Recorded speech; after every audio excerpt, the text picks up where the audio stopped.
nous allons tout d'abord descendre virtuellement la Saône, puis le Rhône jusqu'à Vienne. Depuis 1981, la ville abrite le plus important festival de jazz du pays. Le top départ sera donné dans 4 jours, le 28 juin. Des dizaines d'artistes vont s'y succéder jusqu'au 15 juillet. Des noms qui font rêver et surtout un site extraordinaire. C'est ce qu'on va voir tout de suite avec Benjamin Tanguy. Bonjour. Bonjour. Vous êtes le coordinateur artistique du festival Jazz à Vienne. On sait que c'est un festival qui ne serait peut-être pas tout à fait ce qu'il est sans ce cadre exceptionnel. En effet, tout le monde ne peut pas accueillir des artistes dans un site qui a été édifié il y a près de 2000 ans. Non, c'est vrai. Et en plus, l'histoire, elle est assez rigolote. C'est vrai que ce festival n'aurait jamais dû avoir lieu en fait au Théâtre Antique de Vienne. Il aurait dû avoir lieu à Lyon, au Parc de la Tête d'Or. Et en fait, par un refus de la mairie, le fondateur, Jean-Paul Boutelier, est parti à Vienne proposer du coup à la mairie d'accueillir ce festival de jazz. C'est comme ça que le festival est devenu un des plus grands festivals internationaux. Ça a été un mal pour un bien. J'imagine, moi, que les plus étonnés, les plus séduits sont les Américains, parce qu'avec leurs 250 ans d'histoire, être dans un site qui a 2000 ans, ça doit les fasciner. Ils sont fascinés, ils sont impressionnés, ils ressentent les vibrations aussi. Et je crois que ce théâtre antique, il a toute son histoire, évidemment. Il a une acoustique incroyable. Je vous invite vraiment à venir voir un coucher de soleil à Jazz à Vienne avec la vue sur le Rhône et tout ça. C'est un lieu qui est incroyable. Et pour les Américains, vu que Jazz à Vienne, c'est l'un des principaux festivals de jazz, que ça se passe dans un lieu antique, ça les impressionne encore plus. Effectivement, ça ajoute du poids et de la magie à l'affaire. Alors, il n'y a pas que le théâtre antique qui accueille le festival, c'est toute la ville. En fait, c'est toute la ville qui s'organise autour du festival pendant toute sa durée. Alors Jazz à Vienne, c'est 18 jours de festival, c'est 250 artistes. Plusieurs scènes. Il y a plusieurs scènes, il y a 70% de la programmation qui est en accès libre au festival. On parle évidemment de cette scène, la scène mythique du Théâtre Antique qui accueille 7500 places, mais c'est aussi toutes ces scènes qu'on retrouve dans la ville. Il y a notamment la scène de Cybèle qui est d'ailleurs fondée sur des ruines romaines où pendant ces 18 jours, il y a une mise en avant, une mise en valeur en fait de la scène régionale, de la scène locale, internationale également. Et c'est aussi une scène un peu tremplin, c'est une scène coup de cœur où on peut mettre en valeur tout ce qui fait la richesse et l'actualité du jazz. Alors justement, la scène de Cybèle, on en parlera dans un instant parce qu'on a des artistes qui vont s'y produire et qui ont accepté de venir nous voir. Ça, c'est dans quelques minutes. Je dis, c'est une ville totalement investie dans ce festival. Bon, il y a des petits inconvénients, mais finalement, la ville en prend tous les bénéfices depuis quelques années. Alors cette année, vous allez ouvrir les hostilités, si je puis dire, avec Ibrahim Malouf. C'est le 28 juin. Mais ce qu'on a choisi d'illustrer, nous, c'est le concert du lendemain, du 29. Il est intitulé Autour de Chet Baker, bien sûr, légende de la musique américaine, trompettiste et chanteur, disparu trop tôt en 1988. On a un petit extrait tout de suite.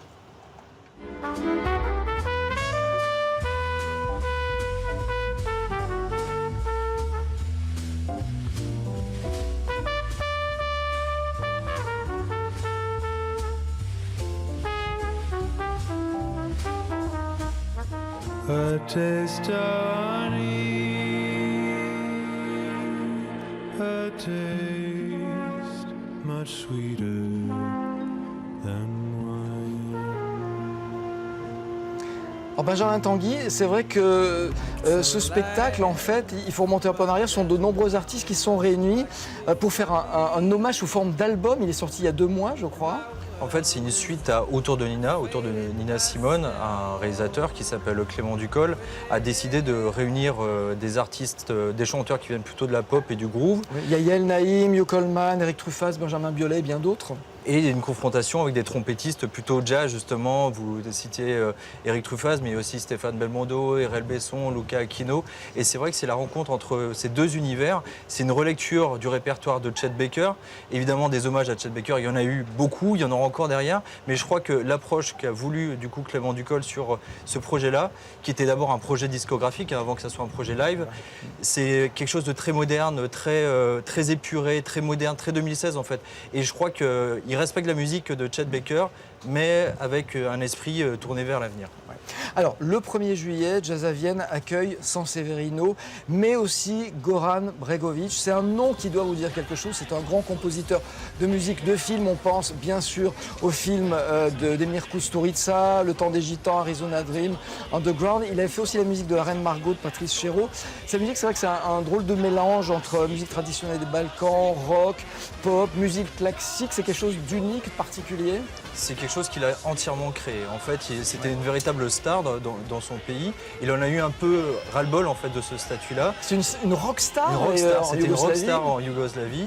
Et c'est vrai que quand il a monté ce fameux orchestre des mariages et des enterrements, il voulait vraiment rendre hommage à la musique traditionnelle et en même temps rajouter une sonorité rock, même des sonorités un peu électroniques. Et ce qui fait vraiment le son Goran Bregović avec cet orchestre-là. Il aime bien aussi avoir des invités. Il a par exemple collaboré avec Cesaria Evora, avec Gogol Bordello ou même avec Stéphane Escher qu'on va d'ailleurs retrouver sur cette scène du théâtre. C'est vrai que c'est une musique traditionnelle mais avec suffisamment de modernité justement pour séduire. C'est vraiment artiste particulier. Donc je rappelle Goran Bregović le 1er juillet à Jazz à Vienne. Le 2 juillet, donc le lendemain, alors c'est un jeune prodige que vous recevez. Il s'appelle Jacob Collier, il n'a que 22 ans. Et vous qui nous écoutez, vous l'avez peut-être découvert sur Internet grâce à ces vidéos qu'on a quasiment tous vues où il se transforme en homme orchestre. Regardez un extrait.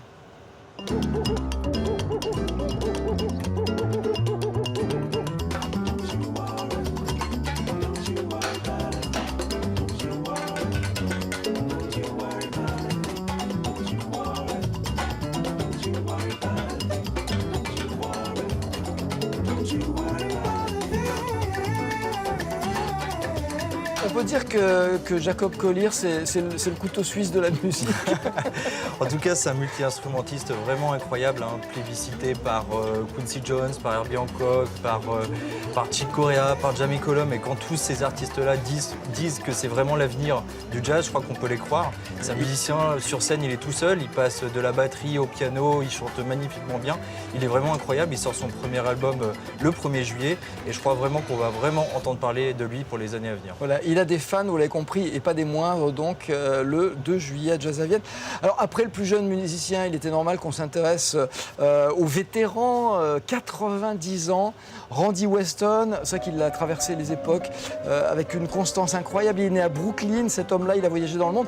Et je sais qu'il a vécu assez longtemps dans notre région, à Annecy. Bon, c'est avant tout un grand pianiste. C'est un musicien incroyable qui a fait beaucoup de ponts avec l'Afrique. Vous savez, pour les Afro-Américains, c'est pas obligatoirement simple d'aller chercher ses racines africaines. Ils sont avant tout américains. Et je crois que lui, il a réussi à le faire et même à créer limite ce qu'on peut appeler la world music. C'est un musicien du coup américain, né à Brooklyn, de parents jamaïcains, mais qui avait du coup des racines nigérianes. Il est parti sur ces terres, il a créé un club de jazz à Rabat. Il a fait beaucoup de liens entre musique africaine, musique orientale, et c'est la raison pour laquelle on fait une création spéciale pour Jazz à Vienne avec Randy Weston, avec 3 musiciens. Il y aura notamment Cheikh Tidiansek au piano, Ablaye Sissoko à la kora, et le jeune oudiste égyptien Mohamed Abou-Zekri. Donc ça va être un moment très très fort, la rencontre entre ces musiciens-là. Et ça, le 4 juillet, jour de la fête américaine, c'est un hasard? C'est un hasard, et puis du coup on s'est dit que ça pouvait être rigolo, et puis c'est pareil, l'artiste qui va partager la scène aussi est américaine, donc ça a du sens. Alors le même jour, le 4 juillet, vous accueillez quelqu'un que j'allais dire fait le lien justement entre ces deux générations. C'est Lisa Simone, fille de Nina, quelques images. You know, they're talking about a revolution. No matter what the people say. When I think of all the implications, I feel sad and torn and cast away. But I wake up every morning like I always do, full of hope and a smile on my face, until I turn on the TV. Est-ce qu'on peut dire qu'il y a une continuité entre la mère et la fille, où elle s'est complètement détachée de sa mère pour imposer sa personnalité, son style? Au début, on peut dire que c'était pas évident de porter ce nom. Et il lui a fallu du temps quand même pour du coup assumer aussi ce nom de famille. Et même, je crois qu'au début, elle refusait même d'avoir trop de liens avec ce qui est un peu logique, effectivement, dans et ces c'est vrai cas-là. que, par exemple, en 2009, ce qui a aussi été un peu un déclic, c'est-à-dire qu'elle a fait partie de la tournée d'hommage à Nina Simone. Depuis, Elle assume entièrement. Elle s'est fait connaître plutôt dans le music hall. Maintenant, elle habite même dans la maison de sa mère elle avait acheté une maison dans le sud de la Donc France. elle a accepté l'héritage. Elle accepte l'héritage, elle accepte l'héritage aussi musical, mais c'est pas obligatoirement une chanteuse de jazz, c'est une chanteuse qui aime mélanger le jazz avec le rhythm and blues, avec le blues, la soul, la funk, et c'est une artiste qui est maintenant épanouie et accomplie également. Ouais, c'est vrai qu'on dit qu'il est toujours très difficile quand on a un nom de famille qui a été rendu célèbre par ses parents de se faire un prénom dans spécialité. Mais bon, on a des exemples, hein, Thomas Dutronc, M et les Chédid, ils sont plutôt bien débrouillés. On va dire un mot quand même d'une grande voix, Diana Krall, immense voix même qui se produira le 5 juillet. On l'écoute quand même pour mémoire, allons-y. What do I do when lightning strikes me? And I wake to find you're not there. What do I do to make you want me? What have I gotta do to be heard? Ah, moi j'aimerais bien écouter encore une petite heure Diana Krall. Canadienne, elle est née, on peut le dire, avec des instruments dans les mains parce que ses parents étaient musiciens. Il paraît qu'elle a appris à jouer au piano à 4 ans. Ah ouais, c'est une élève Phénomène. prodige qui a aussi fait ses classes avec Oscar Peterson et qui du coup a vraiment a créé des liens très forts entre le jazz et la pop aussi. Et la preuve avec l'album qu'elle présentera sur la scène du Théâtre Antique où elle rend hommage aux artistes pop des années 70, d'Elton John à Eagles par exemple. Et je crois qu'elle est entièrement au sommet de son art actuellement, Diana Krall, et on est heureux de la retrouver à Jazz à Vienne. Mais alors moi il y a un truc qui me stupéfie, 23 ans de carrière, déjà on dirait qu'elle a 15 ans et demi. Non, mais c'est qu'elle aime beaucoup se renouveler et que c'est vrai que ça fait longtemps qu'elle est sur le circuit et qu'on prend toujours aussi plaisir à accueillir et à voir sur scène. La musique conserve. Diana Krall, donc sur la scène de théâtre de Jazz à Vienne, pardon, le 5 juillet. On voulait dire un petit mot sur les à côté du festival et sur ces autres artistes qui sont inspirés par le jazz, par ces genres de scène. Je pense aux photographes et aussi aux dessinateurs, aux illustrateurs, on en parle peu. Et il y en a une fameuse qui vient toujours chez vous et qui vient sur les festivals de jazz en général. Elle est de la région, elle s'appelle Lydiane Ferrari et elle vient croquer les artistes en scène. Alors c'est vrai qu'elle écume tous les festivals de jazz, elle a une passion pour ça, pour saisir des instants, des silhouettes, des expressions. Elle a beaucoup de talent, c'est vrai, pour attraper l'essentiel d'une personnalité. Elle a exposé ses dessins à Vienne l'an dernier. Je crois qu'elle revient tous les ans. Elle va saisir, comme l'a déjà fait Lisa Simone, Diana Krall et bien d'autres. Et peut-être Gregory Porter aussi, qui sera le 11 juillet au Théâtre Antique de Vienne. En 5 ans, on dit qu'il est devenu la voix jazz soul la plus réclamée au monde. On l'écoute un peu. But do me this, don't lose your head of dreams. Young man, I'm counting on you. And whoa, young man, I'm counting on you.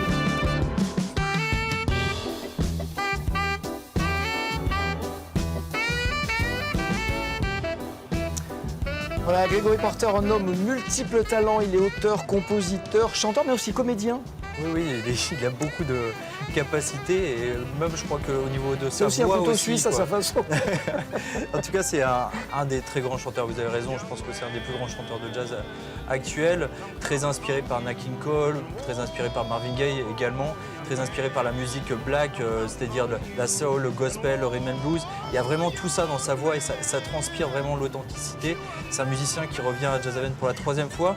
Je me souviens de la première fois, il avait fait juste un petit concert de 30 minutes sur la scène du Théâtre Antique. Et ensuite, il avait joué sur une des autres scènes du festival, le Club de Minuit, qui était archi blindé. Et c'était passé quelque chose d'assez magique. On n'était plus à Vienne, on était à New York. Il y avait vraiment quelque chose de très fort. Et on s'est dit, je crois que c'est certainement l'un des plus grands chanteurs à venir. Pas la peine d'aller à New York, vous allez à Vienne, vous saisirez les mêmes impressions. Donc Gregory Porter le 11 juillet au Théâtre Antique de Vienne. On pourrait citer Chick Corea le 11 juillet, Syl le 12. Mais pour boucler la boucle, on va revenir au 28 juin, puisque en même temps que se produira Ibrahim Malouf au Théâtre Antique à 20h30, un duo d'artistes se produira lui sur les scènes de Cybèle. Il s'agit de la saxophoniste et flûtiste Nora Kam.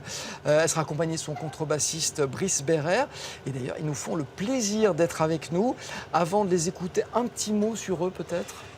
Nora Kam, c'est une jeune saxophoniste allemande qui est venue sur Lyon il y a quelques années, qui fait partie d'un groupe qui s'appelle Dreisam avec Zaza Desiderio et Camille Touvenot. Ils ont formé un très très beau trio et c'est une artiste qu'on soutient beaucoup à Jazz à Vienne. Elle était l'année dernière avec son quartet, également sur la scène de Cybèle. Et là, elle vient en duo dans un petit lieu qui s'appelle le Kiosque, qui est sur la plateforme de Cybèle, qui offre vraiment la sensation d'être dans un club de jazz à ciel ouvert. Donc c'est assez magique en fait. Vous nous faites rêver. Merci beaucoup Benjamin Tanguy. Comme ils sont là à deux pas de nous, on va les écouter. Nora Kam, Benjamin Bérère, avec une vieille dame qui a 300 ans, je crois, la contrebasse. Si. On les écoute.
Voilà, merci à Nora Kam et à Benjamin Bérère qui seront donc sur les scènes de Cybèle dans le cadre du festival Jazz à Vienne le 28 juin. Le festival qui se poursuit jusqu'au 15 juillet.